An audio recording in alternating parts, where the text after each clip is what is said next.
I caught her mid-swing, keys in one hand, a rock in the other, screaming something about non-compliant aesthetics as she brought it down on my brand-new 2024 Lexus, scratching deep into the pearl white paint like it was her canvas of control.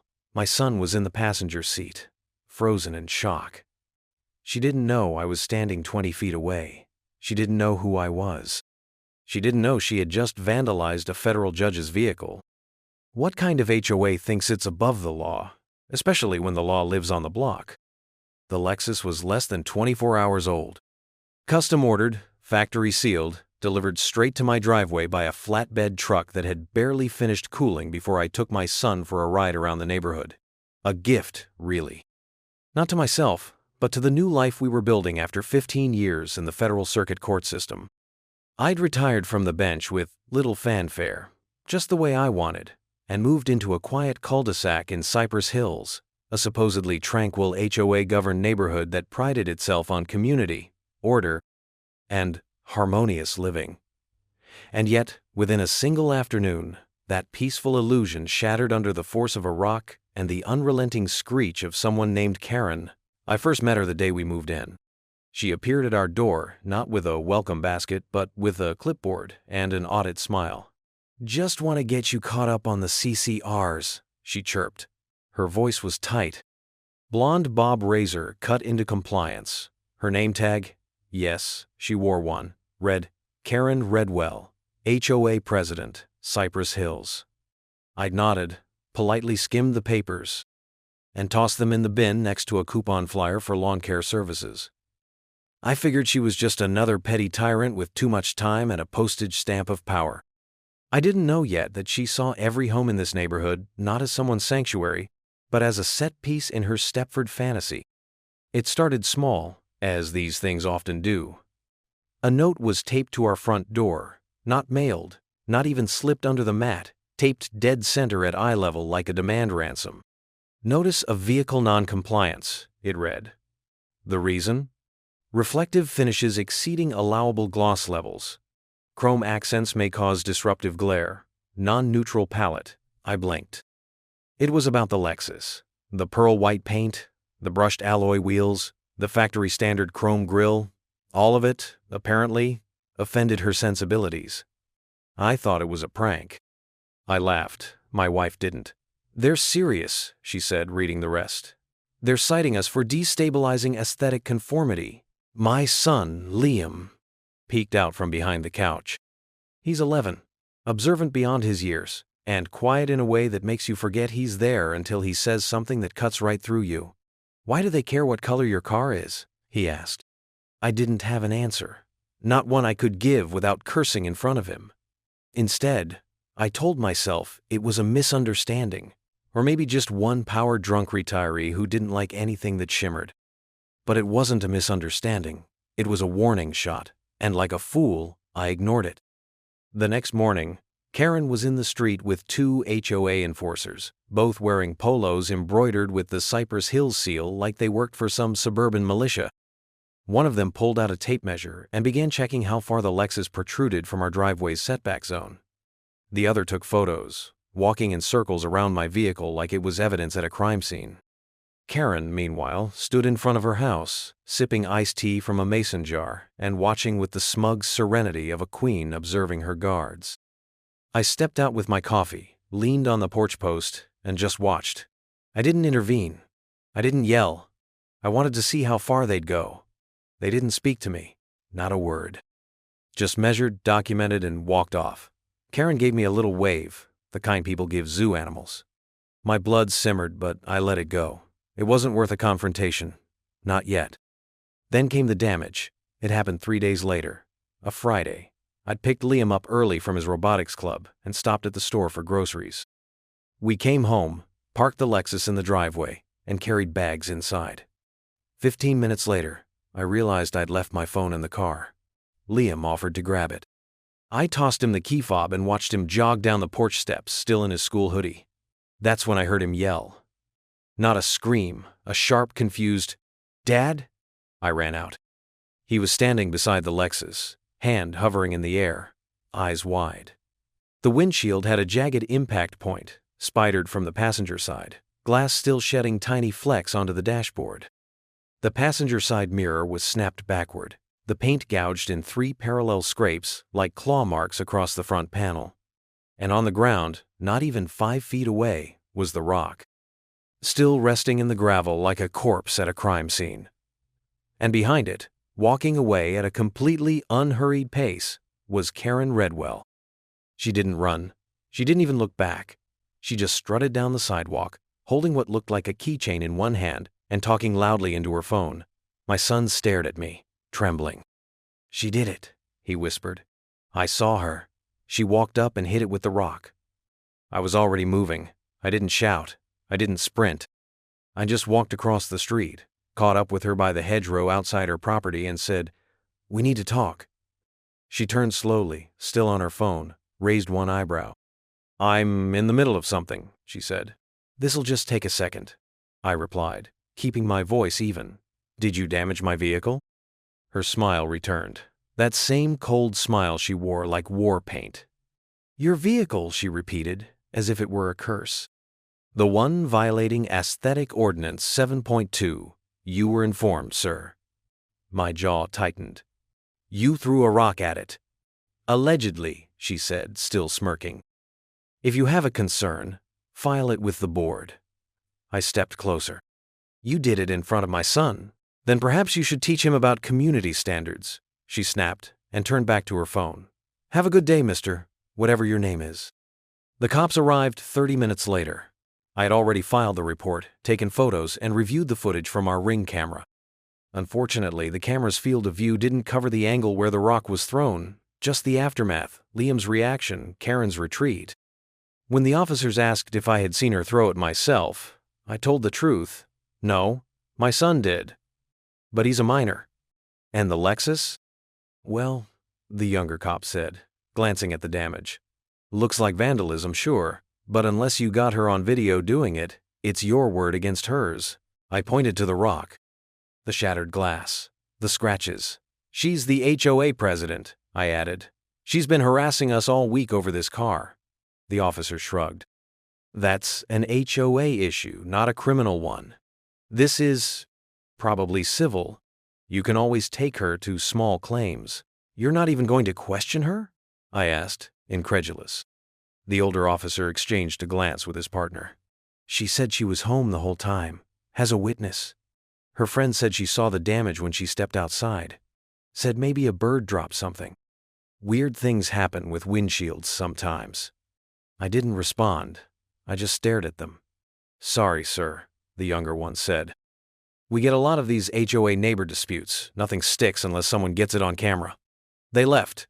No ticket, no report, just a case number and a polite nod. I stood there, the sun dropping behind the pines, my son's face pale with confusion. "She gets away with it?" he asked. I crouched beside him, looked him in the eye. "For now," I said. "But she just made a mistake." "What mistake?" Liam asked. I looked at the Lexus, its front panel glinting with the fading gold of sunset, and then at the rock, still sitting there untouched, the weight of Karen's arrogance etched into every jagged edge. She thought I was just some guy with a fancy car. I picked up the rock and held it in my palm. "She doesn't know what I used to do for a living." Liam's eyes narrowed. "Are you gonna do something?" I smiled, the kind of smile I used to give before delivering a verdict. "Oh yes," I said. "But not what she expects." The next morning, a yellow envelope was folded into the grip of our mailbox like a venomous tongue. "Notice of fine," it read in all caps, as though shouting made it more legitimate. The offense? Excessive vehicular reflection causing potential traffic distraction. I stood there in my robe, coffee cooling in my palm, staring at the absurdity printed on HOA letterhead. It had no legal citation, no clause referenced, just an arbitrary $200 fee, due within 7 days or subject to compounded penalties. My wife, Grace, read it over my shoulder, her face tightening. "This isn't just petty," she whispered. "This is personal." She was right. In the days following the attack on my Lexus, Karen didn't back down. She doubled down, emboldened by the police shrugging us off. She initiated a campaign of calculated psychological warfare. It wasn't just the fines. It was the frequency, the timing. Every morning, a new envelope. Every evening, a new offense. Sidewalk encroachment due to decorative planters. 150 fine. Improper trash receptacle visibility from the street during non-collection hours. 75. Fine. Unauthorized shade variance from your patio umbrella. 90 fine. It would have been laughable if not for the dread it began to build in our home. My son stopped wanting to go outside. He asked if the car was going to get hit again. He stopped inviting friends over. Grace began triple-checking every movement, watering plants only during permitted hours, rolling the trash bins out like she was handling evidence, whispering every time she saw Karen pacing across the street with her ever-present clipboard, like a sentry patrolling her paper kingdom. It wore on her. And Grace is not the kind of woman who cracks under pressure. She put me through law school while working 2 jobs and raising Liam. But this was different, because this wasn't random injustice. This was institutionalized harassment, sealed with official stamps and paper trails that smelled just legal enough to make most people fold. They weren't trying to fix anything. They were trying to break us. They thought if they bled us slowly, through fines, fear, and the threat of further humiliation, we'd either sell and leave, or bend the knee and obey. I recognized the tactic. I'd seen it before from the bench. HOA boards run by egos, not ethics. Private mini-governments answerable to no one but their own bylaws, most of them written by people with no legal training but an insatiable appetite for power. Karen wasn't enforcing the rules. She was weaponizing them. Then came the photos. A neighbor, kind, apologetic, tipped us off. "Just so you know," she said in a hushed tone at the mailbox, "they're using pictures of your house during HOA meetings, presenting them to the board." "For what?" I asked. "Demonstration," she said. "They call it a cautionary tale about what happens when homeowners refuse to integrate with community values." I stared at her, not even angry, just stunned. Like we're some public service announcement for noncompliance? "Exactly like that," she said, eyes darting back toward her home. "I thought you'd want to know. They passed around a slide deck last meeting. Your front yard. Your son's basketball hoop. Even a shot of your bedroom window curtain color." That night I confronted it head on. I attended the next HOA board meeting unannounced. They meet in the community center on the second Thursday of each month, at 6:00 p.m., behind rows of fold-out tables and under a banner that reads, "Cypress Hills. Harmony in progress." I sat quietly in the back as Karen, wearing her signature pastel twin set and power smile, clicked through a PowerPoint presentation about maintaining visual cohesion. And there it was. My house, slide 7. My Lexus, slide 8. A side-angle photo of Grace watering the flower beds, slide 9. "This," Karen said, gesturing with her pointer like a trial attorney, "is what we must resist. Individual expression that supersedes our shared vision. One discordant property can destabilize an entire street." She said it with confidence. The kind you only have when you believe you're untouchable. I didn't interrupt. I simply stood, took a photo of the projector screen, and left. They retaliated 2 days later. A towing warning was zip-tied to the Lexus. "You have exceeded static positioning limits for vehicular presence in a front-facing residential parking structure." Translation: the car had been in the driveway too long. They claimed HOA rules require that vehicles be stored in an enclosed garage when not in daily active use. I'd parked it there specifically because Grace had a migraine and I didn't want to wake her opening the garage at 3 a.m. when I got home from visiting a colleague in the next county.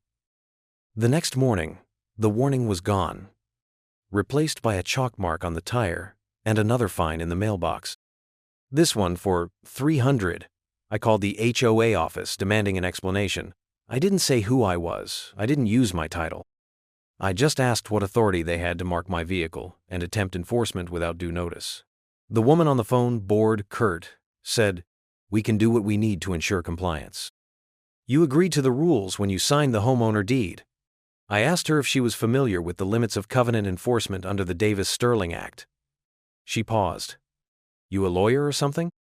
Something, I said and hung up. The problem was, they didn't care about legality. Not yet, because in neighborhoods like this, most people don't fight. Most people are scared to. That was Karen's advantage. That's why she got away with targeting my son. It happened on a Saturday. Liam had rolled his basketball hoop to the edge of the driveway. He was shooting quietly, not bothering anyone, music in his earbuds. I was reading on the porch, coffee in hand. That's when Karen approached. She didn't greet him. She didn't smile. She just marched up, leaned over the base of the hoop, and slapped a sticker on it. Unauthorized athletic equipment in common view, it said.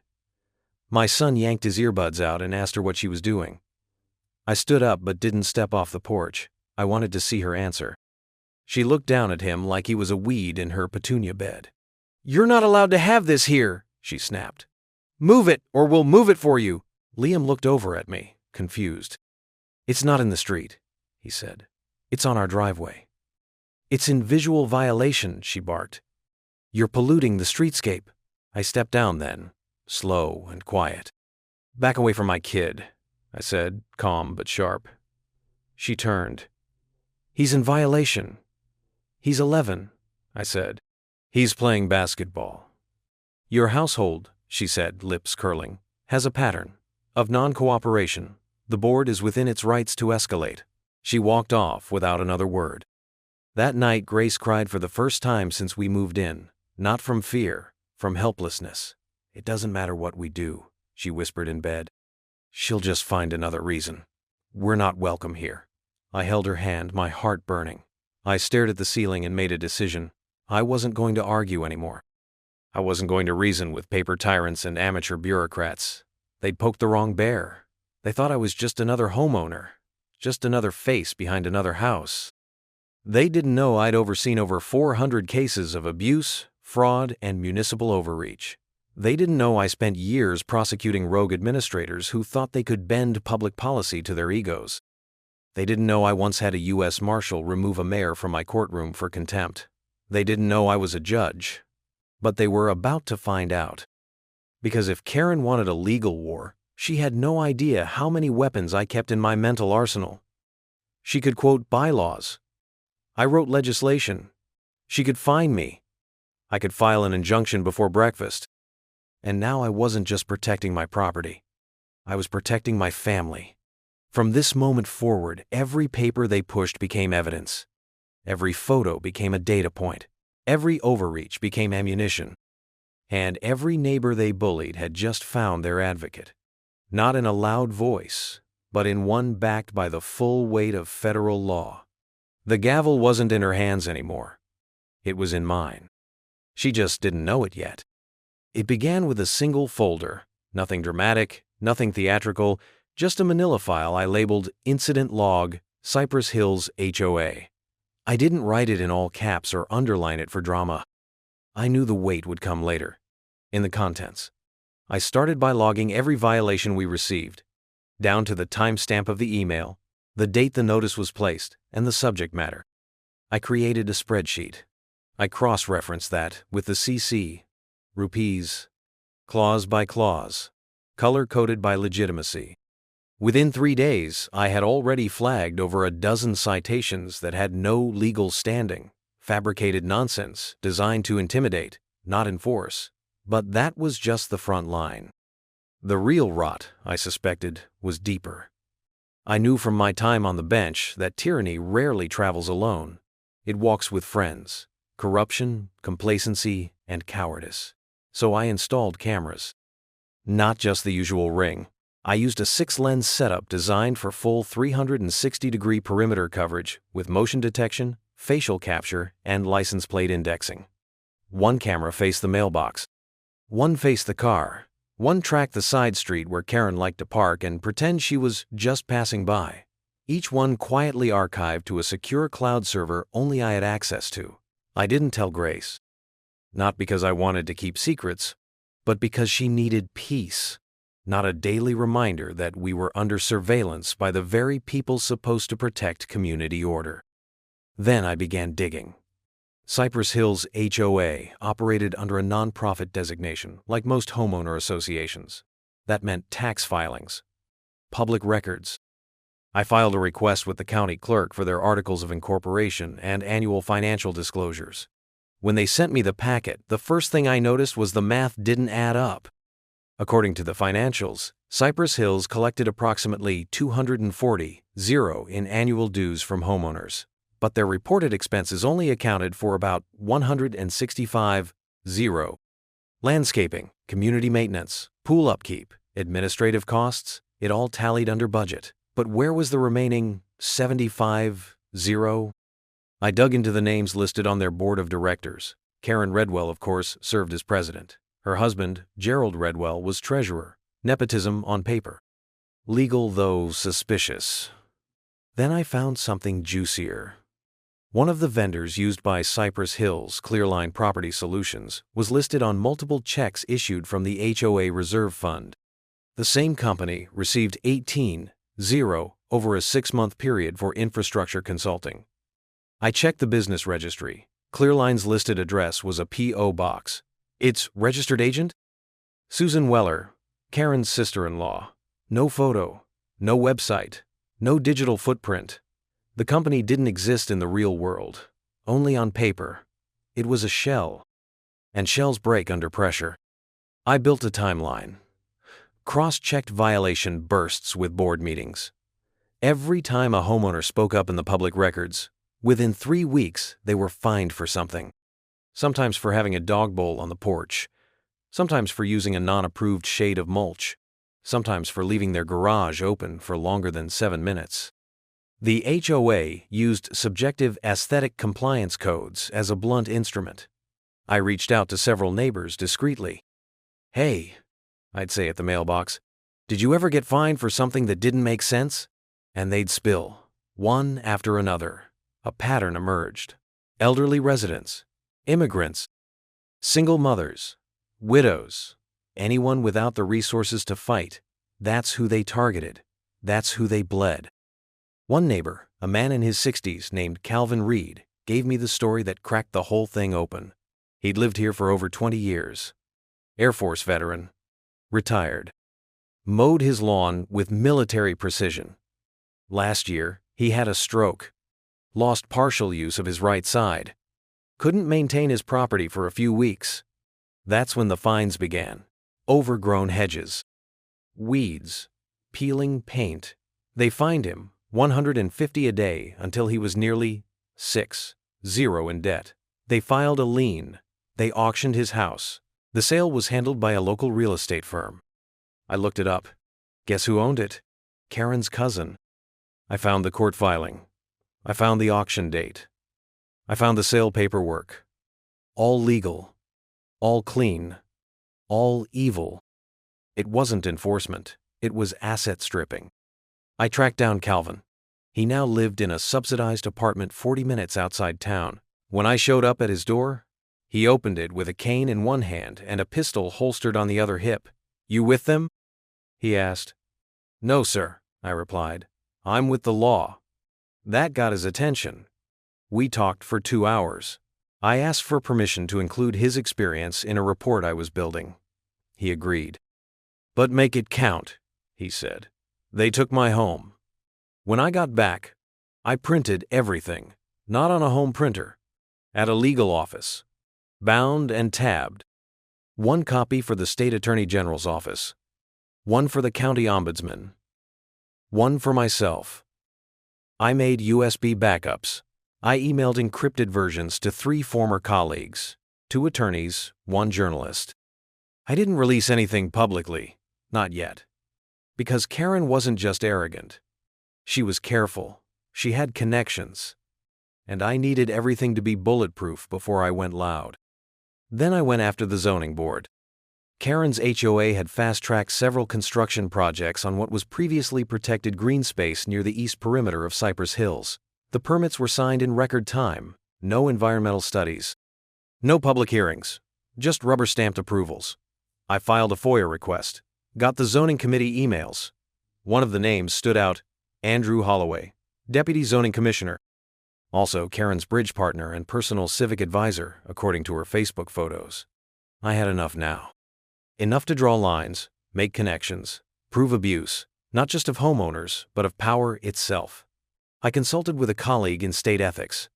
Sent her the preliminary report. She called me at midnight. "Mark," she said, "this is serious. Do you want me to file this?" "No," I said. "Not yet." "Why not?" she asked. I paused, then said, "Because I want them to walk into it first. I want them to think they're winning." So I waited. For the right moment. The right bait. The next HOA meeting was marked Special Session, Emergency Governance Review. I knew what that meant. They were going to vote on a new clause, something to tighten their grip further. I showed up early. Sat in the back again. Same room. Same banner. Karen didn't even glance at me. She thought I was broken. That we were broken. That the quiet house on Magnolia Court had been subdued. As she spoke, as she announced new penalty tiers, as she introduced an escalated enforcement committee, I simply took notes. I noted every time she made a false claim. I noted every time she referenced rules that didn't exist. Then, I slid a sealed envelope across the table to the HOA secretary. Inside was the first motion. Filed anonymously. A cease and desist. Backed by evidence. Stamped by a superior court judge I clerked with 15 years ago. It wouldn't stop them right away. But it was the first strike. The trigger of the trap. And when it snapped shut, there would be no denying who they'd tried to intimidate. No dismissing me as just another homeowner. No calling it a civil matter anymore. Because from that moment on, this wasn't civil, it was judicial. And Karen Redwell had just walked into a courtroom she couldn't control. They scheduled the emergency HOA board meeting for a Sunday afternoon, under the illusion that homeowners would be more compliant, less confrontational after church, softened by barbecues and family brunches. But by that point, Cypress Hills wasn't a community. It was a court docket waiting for a verdict. The special session, as they called it, was to finalize their escalated enforcement initiative, which included automatic liens after 3 violations and doubled monthly fines for repeat disruptors of visual harmony. It was never about order. It was about domination, fear as policy, tyranny disguised in serif fonts and pastel polo shirts. I parked the Lexus early, fully restored now, its pearl white paint glistening under the clear suburban sky, and sat for a few minutes, watching the residents arrive. Some came alone. Others walked in pairs. Some hurried, heads down, not wanting to draw Karen's gaze. Others moved cautiously, as if stepping onto a battlefield laced with paperwork mines. I waited until precisely 3:00 p.m., then stepped out, straightened my blazer, and walked inside. The community center buzzed with tension. Folding chairs lined the linoleum floor. Clipboards clicked in twitchy hands. At the front, Karen stood beside a projection screen, a stack of paperwork on the table beside her, her infamous clipboard tucked beneath her arm like a ceremonial weapon. Her smile was smug, but tight, the kind of smile worn by people who suspect a storm is coming but pray it passes overhead. She cleared her throat, addressed the room. "Thank you all for attending. Today's agenda concerns long overdue reforms to how we handle non-compliant behavior. As president, I have something to say," I said from the back, heads turned. Some people recognized me. Most just saw a tall man in a dark jacket with eyes that didn't blink. Karen's smile froze. "Sir, we're in the middle of board proceedings. There's an order to these things." "There is," I replied, walking slowly up the center aisle. "And it's called due process. Let's talk about that." I reached the front and placed a thick file on the table next to her papers. "What is this?" she asked, voice already defensive. "Documentation," I said, "of every violation you've issued to my property over the last 93 days, including 7 citations for non-existent infractions and 3 fines that contradict your own bylaws." I turned to the crowd. "What most of you don't know is that this board, under Karen's leadership, has been systematically weaponizing HOA authority to intimidate and extort residents. But what none of you know is who I am."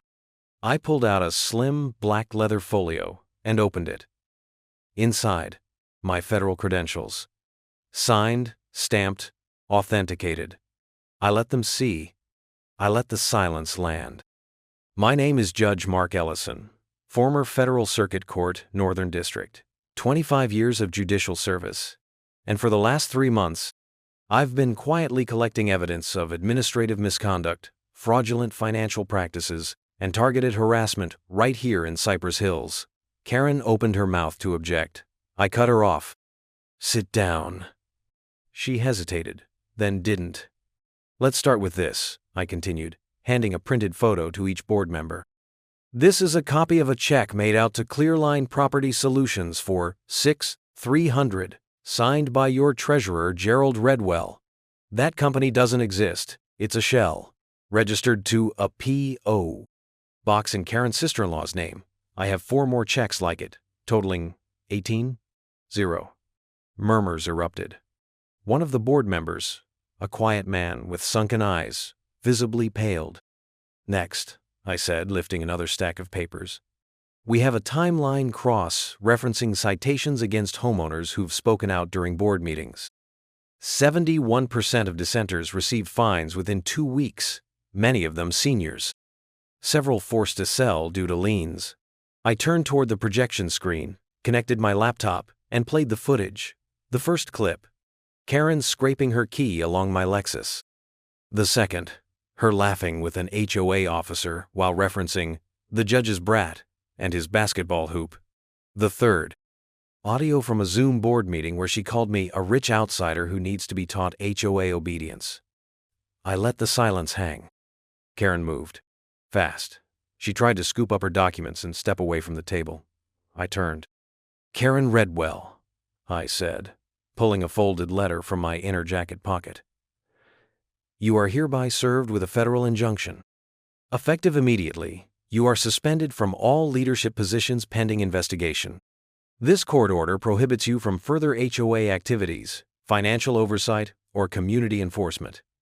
A collective gasp rippled across the room. Karen froze mid-step. You can't do this, she hissed, the polished veneer fracturing. You're not the law here. I stepped closer, meeting her eye. I am the law, Karen, and you're under it, she stumbled back. This is harassment. This is abuse of power. No, I said, calm and cold. This is accountability. The double doors opened then, perfectly timed, as if scripted by justice itself, and in walked 2 sheriff's deputies, not just local cops, county officers, armed, badged, and serious. Ms. Redwell, one said, you'll need to come with us. We have a warrant to seize all HOA financial records and personal communications relevant to the ongoing federal inquiry into misappropriation of community funds. Karen looked around the room, desperate for allies. None came. Her fellow board members sat in stunned silence, eyes down. Even her husband Gerald refused to move. One deputy gently took her arm. You don't have to say anything, ma'am, but you probably will anyway. She hissed at me as they led her away. You planned this? I nodded. I set the trap. You stepped in. The gavel drops now. The rest of the meeting disintegrated into chaos. Some board members tried to excuse themselves. One broke down, crying. Another handed me a USB drive with shaking fingers and whispered, There's more. Emails. You need to see them. Outside, reporters had begun to gather, tipped off by a friend of mine at the Tribune, who'd been waiting for the right moment to expose HOA corruption on a statewide level. Cameras flashed. Headlines were written. That night, Cypress Hills scandal was trending on local news. Grace watched from our couch, hand over her mouth. Liam sat beside her, wide-eyed. That's you, Dad, he said. You were on TV. Yeah, I said, sitting down beside him, wrapping my arm around his shoulder. Not bad for a quiet suburbanite. Within 48 hours, the HOA board had voted to dissolve itself under pressure from the court and the county commissioner's office. A temporary receiver was appointed to manage day-to-day operations until a new democratic process could be implemented, one with transparency, community votes, and no backroom fines. Karen was hit with 3 felony charges: vandalism, wire fraud, and harassment. Her face appeared in the Tribune under the headline, HOA president indicted in suburban power abuse scandal. She tried to blame deep state tactics, but no one bought it. Not after the footage. Not after the financials. Not after the testimonies from over 24 homeowners who had suffered under her petty regime. The next Sunday, I took my son for a drive in the Lexus. The same street. The same car. But everything felt different. Peace isn't silence. It's justice. Enforced. We drove past Karen's house, now dark, her president sign pulled from the yard, her mailbox sealed shut. For sale. No bids yet. I smiled, changed lanes, and rolled the windows down. The wind was warm. Liam grinned, arm out the window. "Are we free now?" he asked. I looked at the rearview mirror, at our house growing smaller in the distance, the neighborhood finally quiet. "We are," I said, "because some people think the rules protect them, but they forget who writes the law and who enforces it when it's broken." He nodded slowly, then asked, "Can we get ice cream?" "Damn right we can," I said. And we did, legally, peacefully, with the top down and nothing ahead but open road.